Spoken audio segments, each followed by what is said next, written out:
عليكم ورحمة الله وبركاته، يا أهل الدار يا أهل المنزل.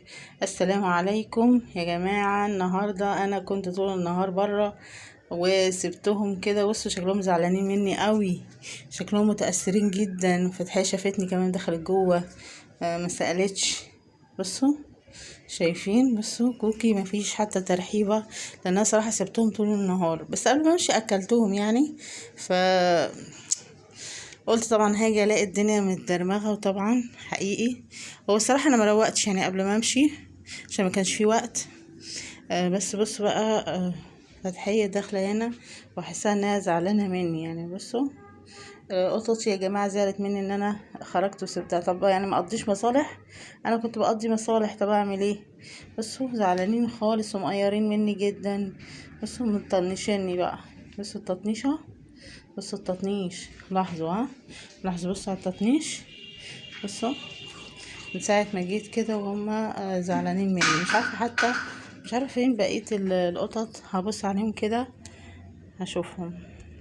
هنا يا جماعة دخلت اشوف كارلا واولادها طبعا كالمعتاد.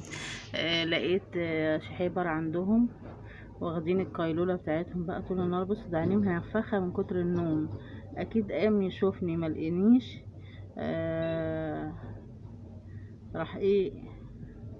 راح نايم جنب كارلا كده طول النهار.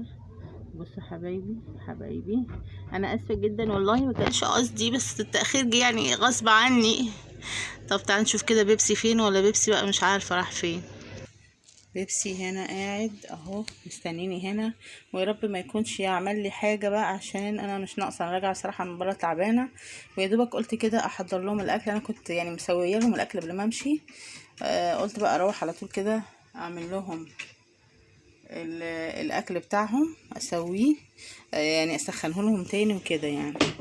تعالوا بقى نشوف بقيه الاخوه اهو. كله بقى يجي ورايا، حتى كارلا كله بقى اتحضر عشان بس يقعد هنا براحتك يا باشا. مقدرش طبعا انا اعنف حد وازعق لحد، بس هما صراحه يعني شاطرين قوي. ان هم قعدوا كده طول النهار من غير ما يخسروا حاجه ولا يبوظوا حاجه. انا صراحه ما روقتش الانتريه وجيت لقيته زي ما هو. يلا يا حبايبي تعالوا بقى اما اديكوا الاكل، عشان انتوا كده تستاهلوا مكافاه. بكره ان شاء الله اعمل لكم مكافاه، واديكوا اكل بتحبوه.